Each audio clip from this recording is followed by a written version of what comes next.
Good day. This is Dimitri Lascaris coming to you from someplace in South America on January 24th, 2026. And today we're very pleased to be joined by Jonas Hjelm-Smith. Jonas is a human rights and political activist from Sweden. And I first met Jonas in the summer of 2023 when he and I were passengers on the Freedom Flotilla to Gaza. The boat at that point that we were on, the vessel was sailing in Scandinavian waters. And we haven't spoken since, so I'm very pleased again to have the opportunity to chat with you today. Jonas, thank you. Thank you, Dimitri. I'm very pleased as well. It's an honor to be on your show. And I've been watching your journalism since I saw your trip to South Lebanon. It was an amazing piece of journalistic work. And I'm very happy to be here. A lot of things have happened, and we have a lot of things to talk about. We do indeed. The time when you and I were on the Freedom Flotilla together was just, I think, about 2 months before Israel's genocidal assault on Gaza began. And I don't think any of us on that vessel imagined that we would witness for 2+ years what has been happening in Palestine since then. But today we're going to focus on something that is closer to Jonas's neighborhood, and namely that is Trump's threats against Greenland, as well as NATO expansion. And time permitting, we will talk about recent events in West Asia. But Jonas, I'd like to begin by talking about Sweden's accession to NATO. We met about, I think, 7 or 8 months before Sweden formally joined NATO. When I interviewed you on the boat for the Real News Network, you and I talked about how Swedes felt about NATO, how their attitudes had evolved over time, and they'd become more supportive of NATO. And I think, as I recall, you expressed the view that Sweden was likely to become a member of NATO, even though you yourself were not a fan of that proposal. So here we are now, in 2026, and Donald Trump has been threatening for a year or more to confiscate Greenland from a NATO member, Denmark. And I'm starting to wonder whether your fellow Swedes are having buyer's remorse and regretting their decision to join NATO. Could you tell us what are attitudes towards NATO like in the country at this time? I think a lot of Swedish people are in shock and awe about this. They view it as a betrayal because they view their accession to NATO as something that the United States should be thankful for, and the responses have been varied. Not as the ruling government in Sweden right now has been heavily criticized for not taking stronger enough action in this issue. For example, they recently were criticized for not calling for a wider general, inviting all the opposition parties to a private meeting. And so there is internal defense towards the government right now for their response in this Greenland crisis issue. However, that defense is not major as of right now, and it's mostly just from the left wing of the parliament. They've been raising the voice for canceling the DCA agreement, which is an agreement that allows the United States to occupy all of our military bases. I think all of them, or at least 17 as far as I know. So there's been a few voices of dissent raised within the parliamentary machinery, but as of right now, that dissent is very small. And the government has taken a stance of criticism against this move by the United States, but they've been very clear about, from their perspective, they've been saying that despite these issues that the United States have brought upon us, for example, one of the ministers of the government, Maria Malmberg-Stenergard, she said that the United States is still our friend. And also, that is about, and the Prime Minister as well has said something similar. So as of yet, there's not a huge issue about this. They haven't raised a bunch of ruckus about this issue yet. So did Sweden's government commit to spending 5% of GDP on the military? And if so, are they at least having a debate about whether they should be doing that now? Unfortunately, there is a wide consensus among in the parliament for this, and even the left party, which is supposed to traditionally have been critical of NATO, they haven't been raising their voice enough against this military buildup, and they've kind of been letting it happen. So there's more or less there's been no opposition in parliament against this the raising of the military budget. And you're right, it's a raising of the military budget to around 5%. Yeah, you're right. And additionally, the government, this same government, has pledged to loan about 200 or so, was it million, or I don't remember. There was a large loan that they've been dedicated to now, and that is purely for the military buildup that they want to do in Sweden. So they've been loaning money in order to pursue this military buildup, unfortunately. And the Swedish state is not taking care of its people, unfortunately. We have we used to have a wide welfare system that covered all sorts of different things that people need, and that's been successfully drained. And our healthcare system, our employees for the healthcare system, the nurses and everything, they're all struggling because they underemploy in these welfare institutions, so they overwork their staff. And these issues are not getting solved, and instead they're loaning and investing in military buildup. And so there's quite clearly a contradiction here. We have a contradiction in the future of Sweden. We have either we're going to save our welfare system, or we're going to follow the dictates of the United States empire and pursue this vast military buildup that is going to cost our society a lot. Now, when you and I met, we talked about Swedish government support for the NATO proxy war. Despite all the claims that have been made in the corporate media, I'm not aware of a single instance in which a senior Russian official declared openly that they wanted to confiscate vast swaths of territory of a NATO country. Ukraine is not a NATO country, of course, despite its best efforts to become one and its constant demands that it be admitted to NATO.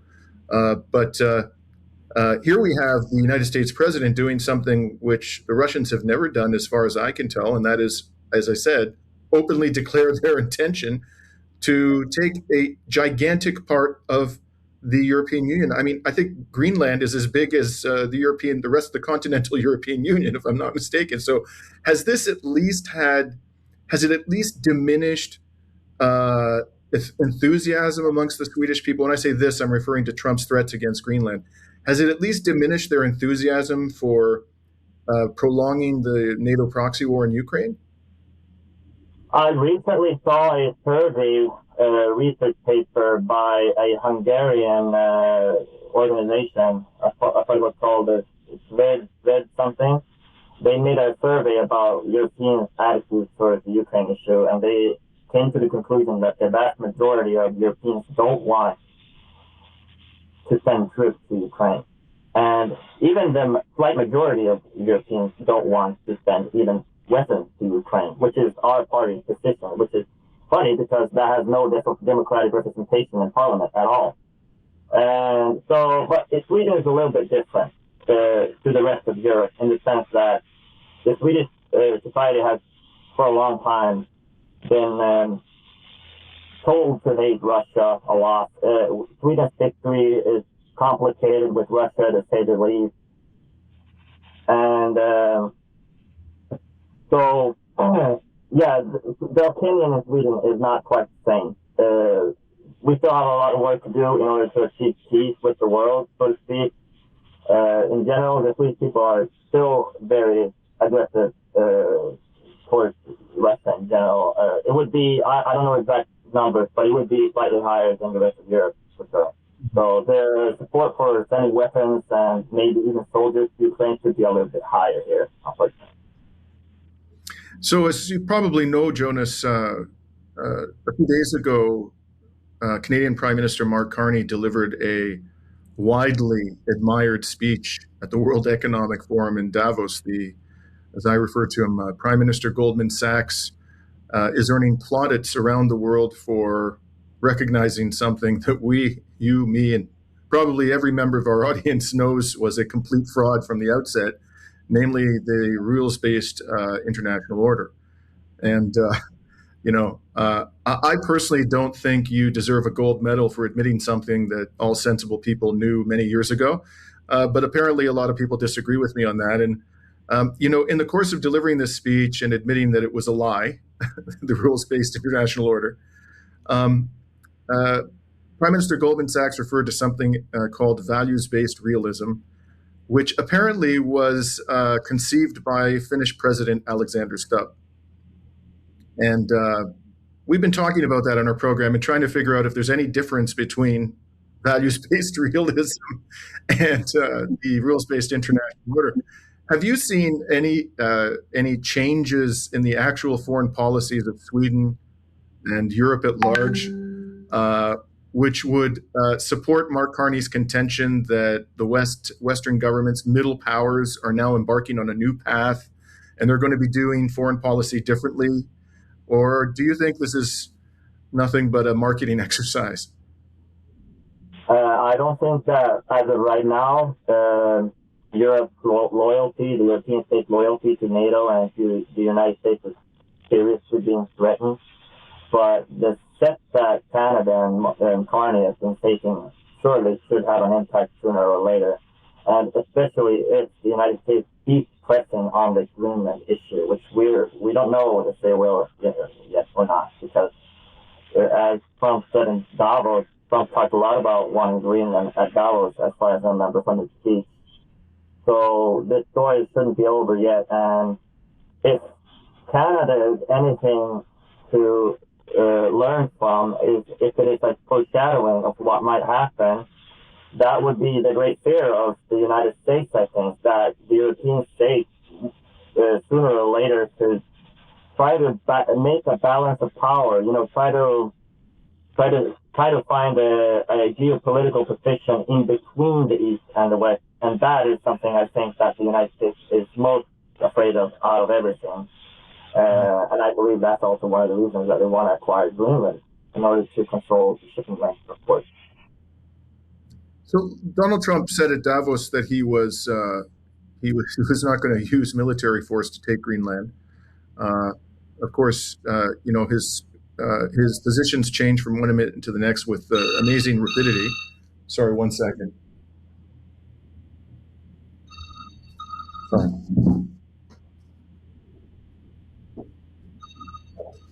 Hello?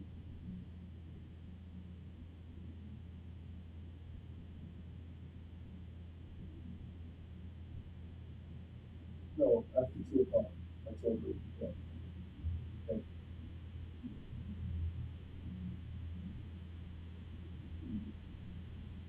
My wait?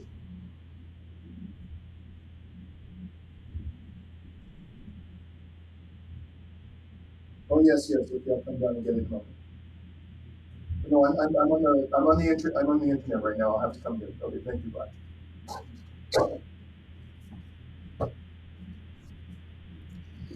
Okay, well, I'm just going to start that question over. We can edit that out. No worries. Before we continue, I had something I forgot to mention before I wanted to share as well. There was a scandal in Sweden this summer where one of the ministers, migration minister, his son was exposed as having been a member of a Nazi fighting club. And I made an article in a party newspaper where I exposed the fact that these Nazi fighting clubs actually originated in Ukraine. So I might want to mention that too, maybe. I'm sorry, could you repeat that? What was the scandal about? The migration minister's son was a member of a Nazi fighting club. He's also a migration minister, which is quite serious. Oh, wow. I'm going to ask you about that in a moment after we finish with Greenland. Thanks for telling me about that. Wow. Okay. So as you undoubtedly know, Jonas, Donald Trump declared at Davos that although he had left the door open to using military force before, he wasn't going to use military force. He also threatened to impose stiff additional tariffs on European states that opposed his government's confiscation of Greenland. He seems to have backed down from that as well for now. But at the same time, he has not indicated for one second that he's given up on trying to take Greenland. So, it remains to be seen how he's going to do it. If he sticks to his commitment not to use military force and not to impose tariffs, how is he going to do it? And so my question to you is, if in fact he continues down this path and by some means attempts or continues to attempt to coerce Europe into surrendering Greenland to the United States, how far do you think European governments are prepared to go to stop him? I mean, do you think they're prepared to commit military force? Do you think they're prepared to impose meaningful sanctions on the United States? Do you think they're prepared to dismantle NATO? I mean, in particular, what is the discussion inside of Sweden itself about how they should react to this threat? The Swedish discussion right now is uncertain. They're uncertain what Trump wants, and specifically, Trump said something about if we're not going to get Greenland. I don't remember exactly his words, but he said something along the lines of we will remember it. And that's the kind of sentence that has been going on in the media here in Sweden. They're asking, what does he mean by that? We will remember it. So they're very well aware that there's an implicit threat and nothing is certain about the future of this issue. And regarding the question of how long the European states will take this in defense of the territorial sovereignty, I mean, Greenland is a part of Denmark. I mean, technically, it's not very sovereign, but they view it as a part of their sovereign territory. But I can understand that the reaction will eventually be something along the lines of Canada, for sure. They will strike deals with China, and that in matters that the United States does not approve of, for example, EVs and other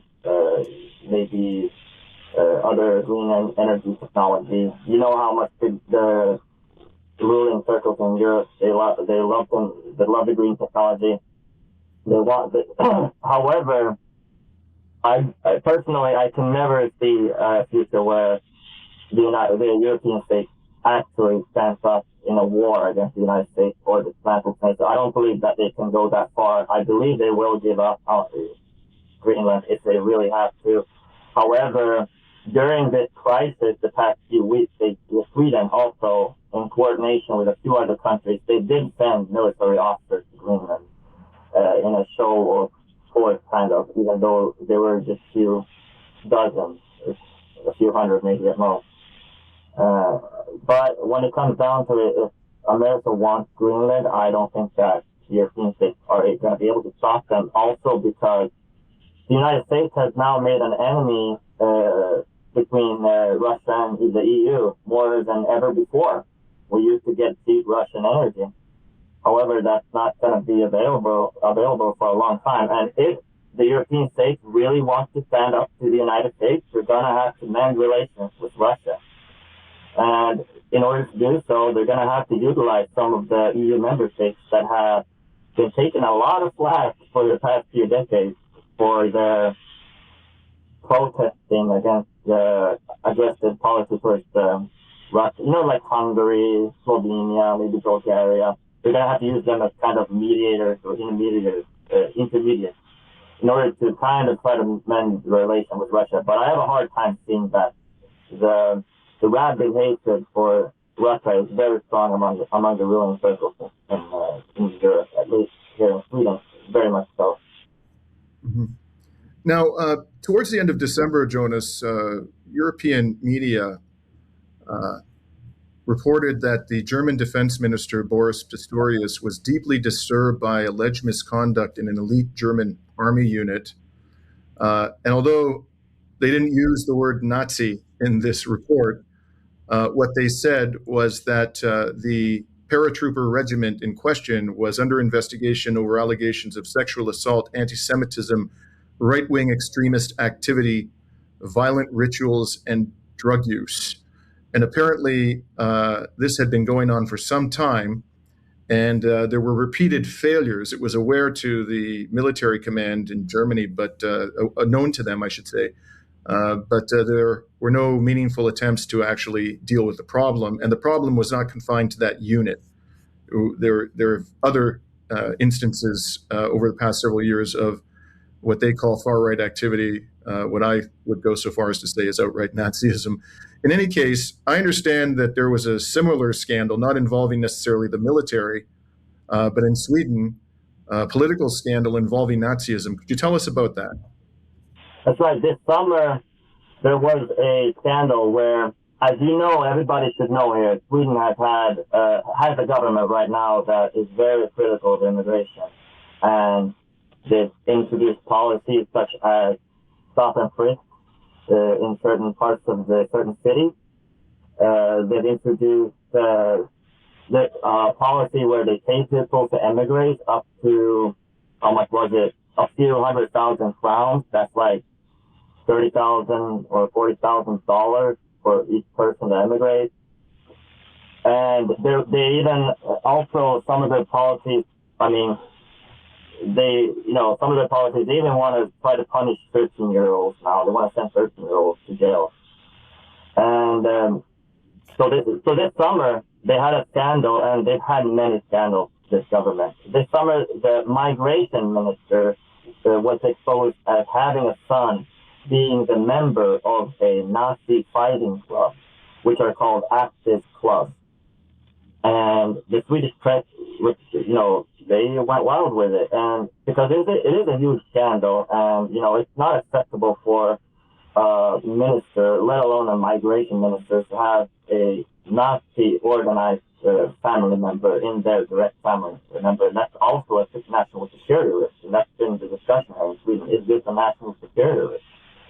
And however, the Swedish media, I noticed, they were not mentioning where this type of Nazi political organization, or organizing method, rather, where this originates from. They were hiding that fact. And so I researched about this issue, and I found that some of the things that they were saying in the Swedish press were true. The official considered founder of this Nazi fighting club movement or whatever is an American. His name is Robert Rundo. And he was convicted in California for violent crime before the Charlottesville riot. He became famous in the Charlottesville riot, and after that, he was being persecuted by the United States government, and he tried to escape to Ukraine 3 times because Ukraine lacks a extradition treaty with the United States. And as we all know, after 2014, there was a lot of, let's say, far-right, people traveling from all over the Western world to Ukraine in order to get training and experience and inspiration. And he said so. He said so himself in an interview with Time magazine. He said, Ukraine is my inspiration for everything. And so I researched, and these Nazi fighting clubs, they originate from Ukraine before Maidan.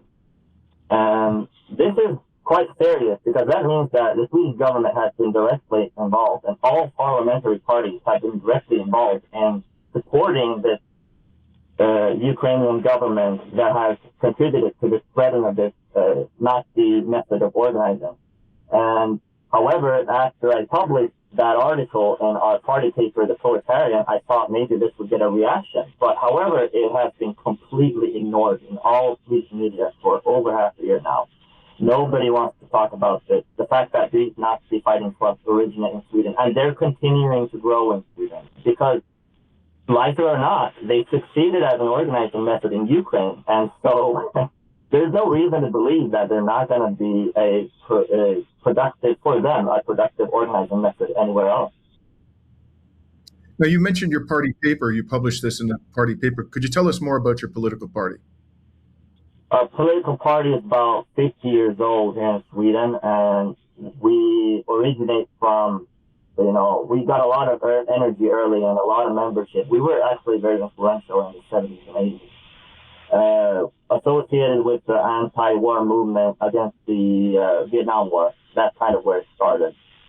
And after that, like many other communist parties, we took a big hit during the collapse of the Soviet Union, even though our party was independent from the Soviet Union, because our party had chosen to be inspired more by the Chinese Revolution. However, as all communists did, we took a lot of defeats during the collapse of the Soviet Union. But we're just right about now starting to grow again and becoming a force in the Swedish political scene once again. So. Does your party have representation in the national legislature or in regional legislatures? Yeah, we have representation, not in national legislatures. We never had, but we have had quite a few local mandates in local governance. However, the most recent election, we had to retreat a little bit, and we lost a few seats in certain local governance areas. But there's an upcoming election right now in Sweden, and we're going to make a very strong effort to regain those seats. Yeah, we have a unique type of political program for peace, and we're a big part of the peace movement here in Sweden, which is going to grow because of all this stuff happening with Greenland and Ukraine. So we're looking to, and also, with this military buildup, we're one of the few voices that are critiquing this military buildup, because we're very much for military downsizing, rather. We don't want war. And so we're expecting to grow this election, and we're expecting to grow in the future as well. We're growing in membership. And what's your party's position with respect to NATO? We're the strongest anti-NATO voice in this country. And we're the strongest communist party in this country. So we're the strongest party outside the parliament, basically. That's how you can view it. And that's true. So as the opposition to NATO grows within Europe, we're going to also benefit from that. Right. So let's switch to West Asia for a moment in the time remaining to us. Could you tell us about your government's, the Swedish government's concrete measures, if any, that it has taken to hold Israel accountable for this genocide? Has it taken any, and if so, what are they? So I want to start with the opposition, because before 7th of October, a few years or maybe a decade before, the Social Democratic Party had, it had recognized the Palestinian state. So Sweden officially recognizes the Palestinian state as being a state. However, now we're in a period of right-wing governance, and during this entire crisis in Gaza, we've seen this government do absolutely nothing and only try to avoid responsibility, because Sweden has responsibility in this genocide.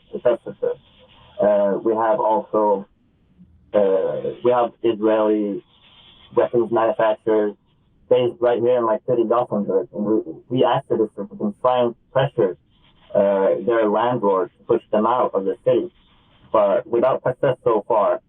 However, this government has done nothing but attack activists, call us monsters, call us animals, and been very aggressive in general towards us. And we know why. I mean, the leader of the Christian Democrats is been posing with IDF clothing, and some other ruling political parties, they're very close to Israel. So the government that we have in Sweden right now is very violent, very violent. So. And has there been, is it becoming increasingly difficult to protest in support of Palestine in Sweden? Have they taken measures to repress these protests or to punish people who criticize Israel? They've been punishing a few of our activists all throughout the country, for sure, with fines and other methods. But mostly they've been trying to stall for time, for sure. They've been trying to stall. And the repressive methods that the police have used, especially against the student movement, have been quite aggressive in different parts of Sweden. This is a detail I need to mention. The situation here in Gothenburg is a little bit unique. The police have been a bit more lenient towards the student movement here in Gothenburg, because the police in Gothenburg have a different strategy from the rest of the country. And this is because 2001, there was a large anti-EU protest here in Gothenburg. the top leaders from EU were meeting in Gothenburg, and these protests, some people say they turned into riots. I don't know because I wasn't here at that time, but it ended up with the police shooting one of the protesters, and this caused a whole lot of attention came to this fact. Should the police really be shooting at citizens? And so the police in Gothenburg were forced to officially adopt a different type of strategy just for the city. So that is the reason why the student movement in Gothenburg has been particularly successful, because the police have been lenient towards the student encampment here. Mm-hmm. So we have a unique situation here. But yeah, in general, in Sweden, they have been harsh against the Palestine movement, for sure, especially in the media. And finally, sorry, go ahead. I can add one more thing. In the neighboring city to our city, Gothenburg, right here, in Borås, there was also one older man who used to post a lot of racist things about Palestinians and Arabs.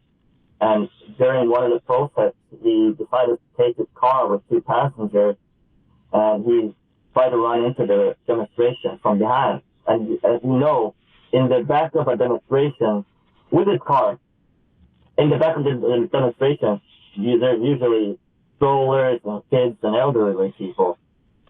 And so this was also a huge event in the Palestine movement here in Sweden. The press and the police originally, they tried to deflect the fact that this might have been a terrorist attack against the Palestine movement, which it was.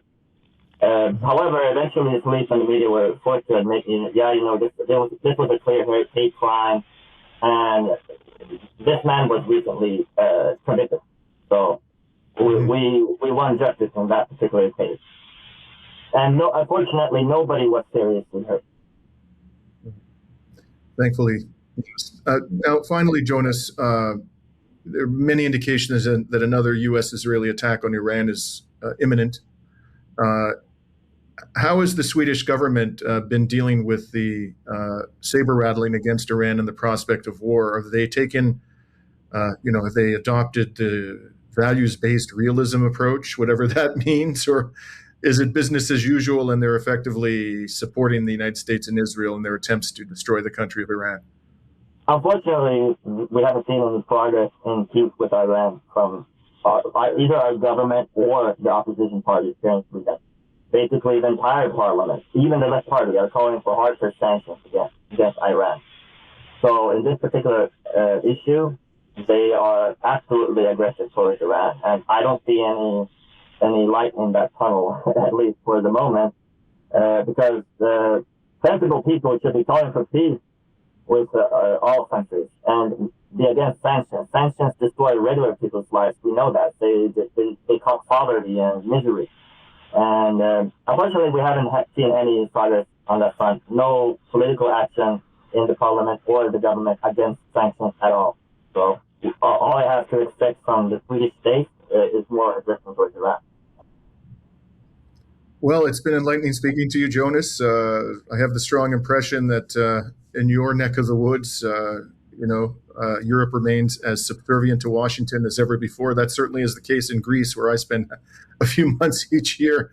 And I'm sure you feel the same way. So many times, frequently we ask ourselves, what will it take? How aggressive does the United States have to be for European leaders to finally grow a spine and stand up to U.S. imperialism? Even when their own countries are being subjected to U.S. imperialism, their policies remain the same. It's really quite something to behold. Anyways, it's been a pleasure speaking with you, Jonas, and I hope we can have you back on the program soon to keep us apprised of what's going on in Sweden. The pleasure is mine, and it was an honor to meet you again, Dimitri. It was great to see you again. Hope to meet you again. Yep. And we're signing off now from Gothenburg and South America on January 24th, 2026.